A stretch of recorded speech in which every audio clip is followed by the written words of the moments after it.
মিয়ানমারের সবচেয়ে বড় বিদ্রোহী গোষ্ঠী কারা এবং তাদের শক্তি কেমন? মিয়ানমারে ২০২১ সালের ফেব্রুয়ারিতে ক্ষমতায় আসার পর থেকে এবারে সবচেয়ে বেশি প্রতিরোধ আক্রমণের মুখে পড়েছে সামরিক সরকার। এই তুমুল প্রতিরোধের পেছনে দীর্ঘদিন ধরে লড়াই চালিয়ে যাওয়া জাতিগত বিদ্রোহী গোষ্ঠী যেমন রয়েছে, তেমনি ব্রাদারহুড অ্যালায়েন্স নামে একটি জোট সামরিক বাহিনীকে কোণঠাসা করে ফেলেছে বলে জানা যাচ্ছে। এই জোট বলছে তাদের এখন মূল লক্ষ্য হচ্ছে জান্তা সরকারের পতন। তবে ব্রাদারহুড অ্যালায়েন্স ছাড়াও আরও বেশ কিছু জাতিগত বিদ্রোহী গোষ্ঠী রয়েছে। জগন্নাথ বিশ্ববিদ্যালয়ের নৃবিজ্ঞান বিভাগের শিক্ষক এবং অস্ট্রেলিয়ার মেলবার্ন বিশ্ববিদ্যালয়ের গবেষক মিজানুর রহমান বিবিসি বাংলায় বলেন, রোহিঙ্গাদের নৃগোষ্ঠী হিসেবে স্বীকৃতি না দেয়ায় তাদের বাদ দিয়ে মিয়ানমারে মোট ১৩৫টি নৃগোষ্ঠী রয়েছে। এদের মধ্যে তুলনামূলক শক্তিশালী গোষ্ঠীগুলোর সশস্ত্র বাহিনী রয়েছে। নিরাপত্তা বিশ্লেষক মেজর অবসর ইমদাদুল ইসলাম বলেন, শান রাজ্যের শান আর্মি, তাং এবং ওয়া আর্মিরাই প্রধান বিদ্রোহ গোষ্ঠী, যারা দীর্ঘদিন ধরে জান্তা সরকারের বিরুদ্ধে প্রতিরোধ অব্যাহত রেখেছে। তবে এদের সাথে এখন যুক্ত হয়েছে ব্রাদারহুড, যেখানে একাধিক বিদ্রোহী গোষ্ঠী জোটবদ্ধ হয়েছে পারস্পরিক সমঝোতার ভিত্তিতে। ন্যাশনাল ইউনিটি গভর্নমেন্ট (এনইউজি) কি? জগন্নাথ বিশ্ববিদ্যালয়ের নৃবিজ্ঞান বিভাগের শিক্ষক মিজানুর রহমান বলেন, মিয়ানমারের বিদ্রোহী গোষ্ঠীগুলোর সাম্প্রতিক সংঘাত বুঝতে হলে আসলে সেখানকার ন্যাশনাল ইউনিটি গভর্নমেন্ট (এনইউজি)কে বুঝতে হবে। এনইউজি বা ন্যাশনাল ইউনিটি গভর্নমেন্ট হচ্ছে একটি বেসরকারি প্রশাসন। সেনা অভ্যুত্থানের বিরোধী অ্যাক্টিভিস্ট ও রাজনীতিবিদরা মিলে এটি গঠন করেছে। এনইউজির পক্ষে মিয়ানমারে জনসমর্থন রয়েছে এবং ইউরোপীয় ইউনিয়ন এদেরকে স্বীকৃতি দিয়েছে। যুক্তরাষ্ট্র, যুক্তরাজ্য এবং দক্ষিণ কোরিয়ায় প্রতিনিধিত্বমূলক কার্যালয় রয়েছে এদের। ইউনাইটেড ইনস্টিটিউট অফ পিসের তথ্য অনুযায়ী কারেন, কাচিন, কারেন্নি ও শিন এরা গণতান্ত্রিকভাবে নির্বাচিত প্রশাসন ন্যাশনাল ইউনিটি গভর্নমেন্ট (এনইউজি) এর সাথে সম্পৃক্ত।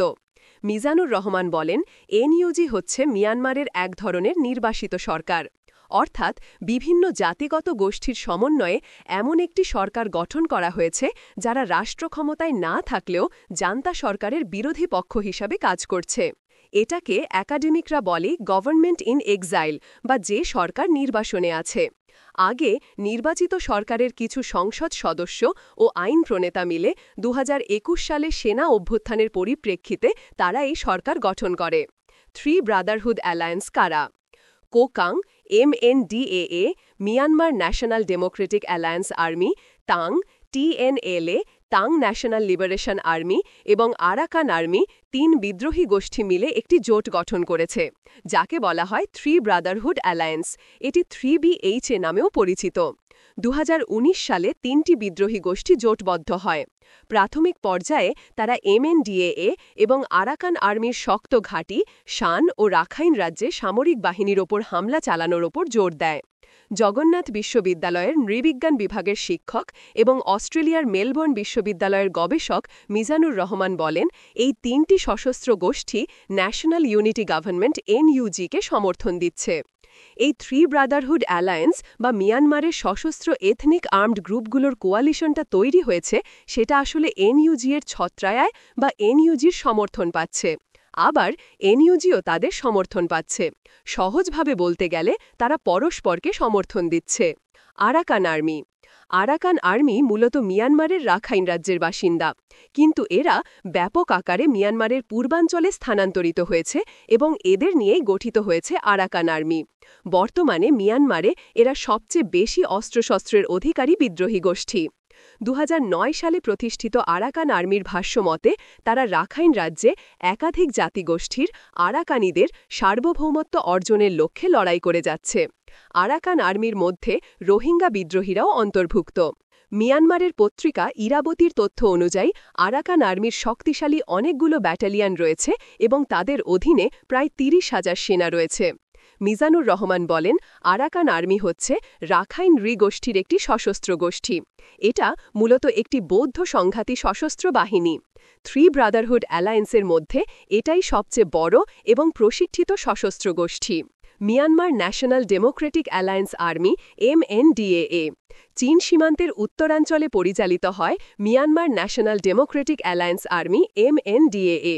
গোষ্ঠীটির মতে তারা স্থানীয় কোকাং জাতিগোষ্ঠীর স্বায়ত্তশাসনের জন্য লড়ছে। আন্তর্জাতিক বিভিন্ন সংবাদ মাধ্যমের খবরে বলা হচ্ছে, গত ২০ বছর ধরে শান রাজ্যের নিয়ন্ত্রণে রয়েছে MNDAA।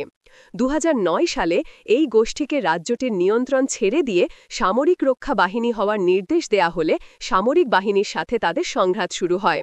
মিয়ানমারের পত্রিকা ইরাবতীর তথ্য অনুযায়ী MNDAA এর অধীনে ৪টি ব্রিগেড এবং ৬,০০০-এর মতো সেনা রয়েছে। তাং ন্যাশনাল লিবারেশন আর্মি TNLA পাহাড়ের ওপর ছোট ছোট গ্রামের বাসিন্দাদের নিয়ে গঠিত একটি বিদ্রোহী গোষ্ঠী তাং ন্যাশনাল লিবারেশন আর্মি। এটি প্রতিষ্ঠিত হয় ২০০৯ সালে। TNLA হচ্ছে রাজনৈতিক সংগঠন পালাউং সেলফ লিবারেশন ফ্রন্টের সশস্ত্র শাখা। TNLA-র উত্থান হয় ১৯৯২ সালে এবং তারা বলছে যে মিয়ানমারে প্রকৃত ফেডারালিজম প্রতিষ্ঠা করতে চায় তারা।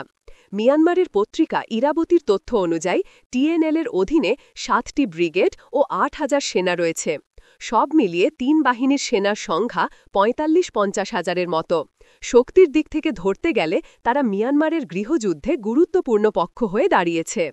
আরও যেসব বিদ্রোহী গোষ্ঠী পিপলস ডিফেন্স ফোর্স PDF ২০২১ সালে শান্তিপূর্ণ বিক্ষোভে সামরিক বাহিনীর নির্যাতনের পর স্থানীয় অ্যাক্টিভিস্টদের সমন্বয়ে গড়ে ওঠা সশস্ত্র বাহিনী হচ্ছে পিপলস ডিফেন্স ফোর্স।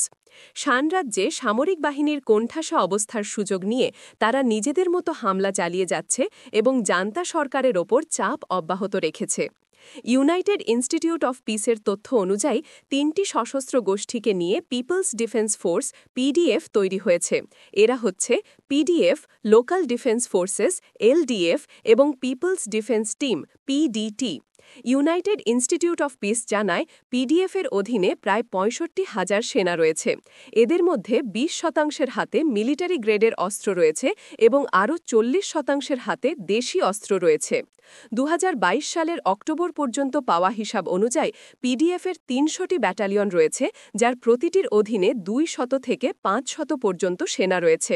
আরও ৬৩টি ব্যাটালিয়ন NUG-এর অনুমোদনের অপেক্ষায় আছে।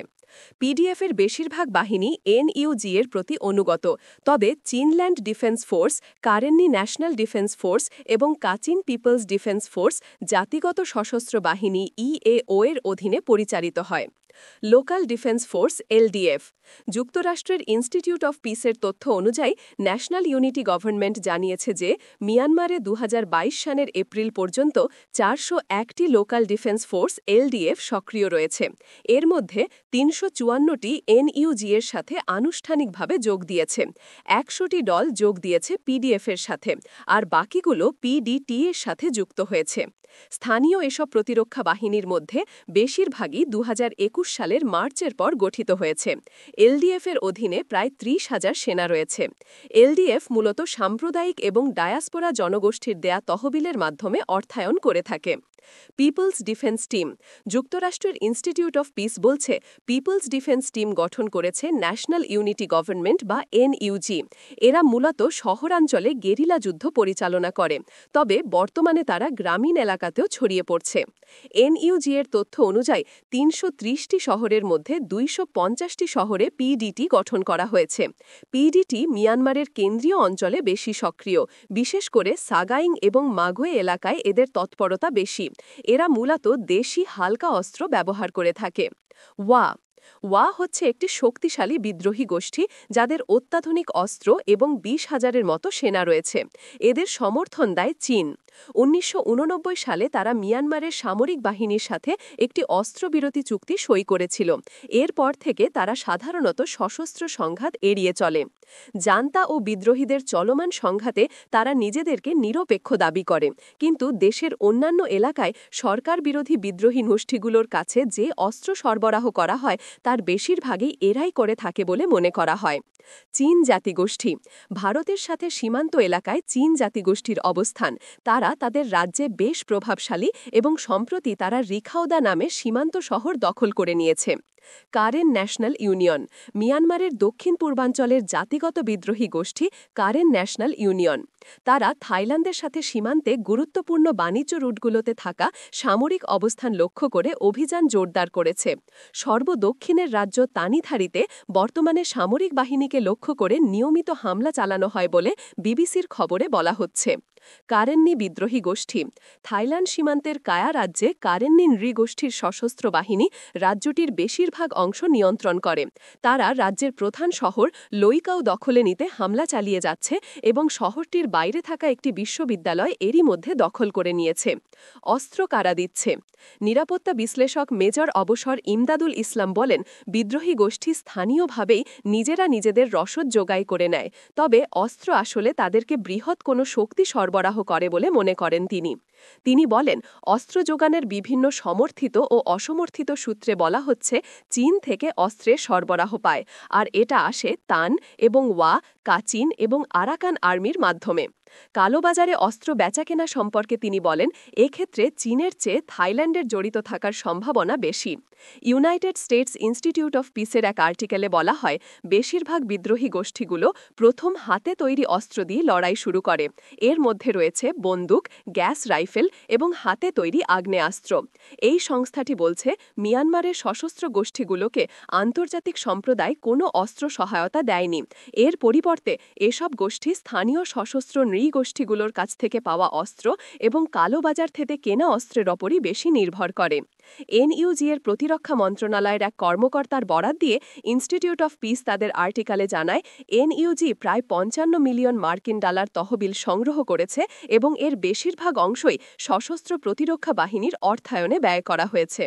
সংস্থাটির একজন গবেষক ইএমইও হাই এক প্রতিবেদনে বলেছেন, সারা দেশে ৭০টিরও বেশি অস্ত্র কারখানা রয়েছে, যেগুলো থেকে উৎপাদিত অস্ত্র স্থানীয় চাহিদার ৩০% মেটায়। পিডিএফের ৬০% সেনা সশস্ত্র হলেও প্রতিরক্ষা বাহিনীর মাত্র ৫০% সেনার হাতে অস্ত্র রয়েছে, আর এদের বেশিরভাগই স্থানীয়ভাবে উৎপাদিত নিম্নমানের অস্ত্র। বেশিরভাগ সেনার কাছে কৌশলগত অস্ত্র যেমন গোলা বারুদ, আকাশ প্রতিরক্ষা অস্ত্র এবং সাঁজোয়া যান বিধ্বংসী কোনো অস্ত্র নেই।